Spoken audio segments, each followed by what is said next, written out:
आज राजा को मारने के लिए अपने कजिन आकाश और दो फ्रेंड्स विशाल चौहान और आनंद कुर्मी को बुलाता है। वे स्कूटी पार्क करते हैं और नीचे वाटरफॉल की ओर जाते हैं। राज चाहता है कि सोनम ये शादी कैंसिल कर दे और सब सच बता दे। मैंने मन्नत मांगी है कि हम कामाख्या देवी टेम्पल में दर्शन करेंगे, उसके बाद ही तुम मुझे टच कर सकते हो। यहीं से राजा को रास्ते से हटाने की प्लानिंग शुरू होती है।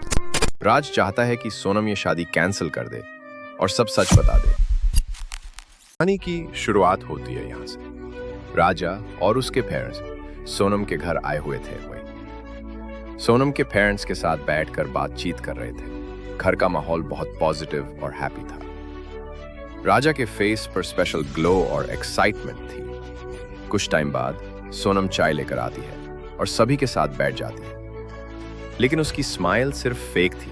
उसके माइंड में कुछ और ही चल रहा था।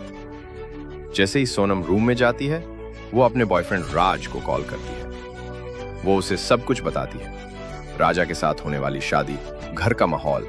राज चाहता है कि सोनम ये शादी कैंसिल कर दे और सब सच बता दे, लेकिन सोनम अपने पापा के हार्ट पेशेंट का हवाला देते हुए मना कर देती है। नेक्स्ट डे राज और सोनम की मीटिंग होती है। यहीं से राजा को रास्ते से हटाने की प्लानिंग शुरू होती है। राज सोनम को फुल सपोर्ट करता है। इसके बाद सोनम शादी के लिए हाँ बोल देती है। फिर आता है एंगेजमेंट डे। दोनों की सगाई धूमधाम से हो जाती है। अब राज राजा को मारने के लिए अपने कजिन आकाश और दो फ्रेंड्स विशाल चौहान और आनंद कुर्मी को बुलाता है। राजा को मारने के लिए हथियार कहां से खरीदना, कैसे और कब मारना है, उन्हें पूरा प्लान डिटेल में समझाता है।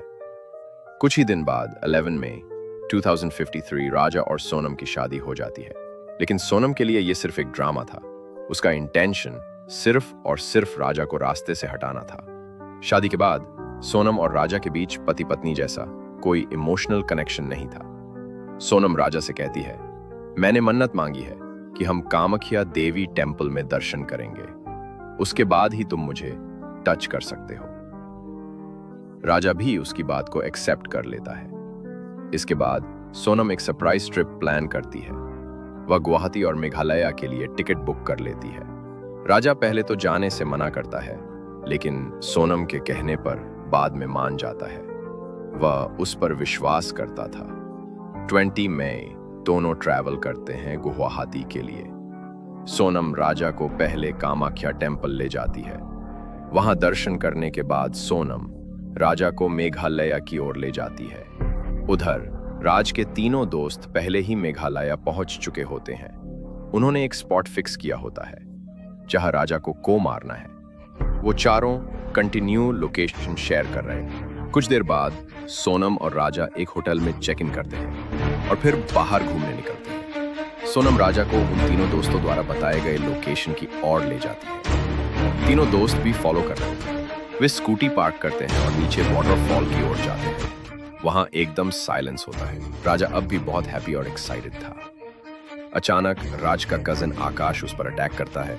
साथ ही विशाल और आनंद भी धारदार हथियार से राजा को मौत के घाट उतार देते हैं। सोनम पास खड़ी होती है और स्माइल कर रही होती है। राजा की डेथ के बाद वो चारों उसे गहरी खाई में फेंक देते हैं। इसके बाद सभी वहां से निकल जाते हैं। सोनम राज का दिया हुआ बुर्का पहन लेती है और चारों स्कूटी से अलग अलग डायरेक्शन में चले जाते हैं।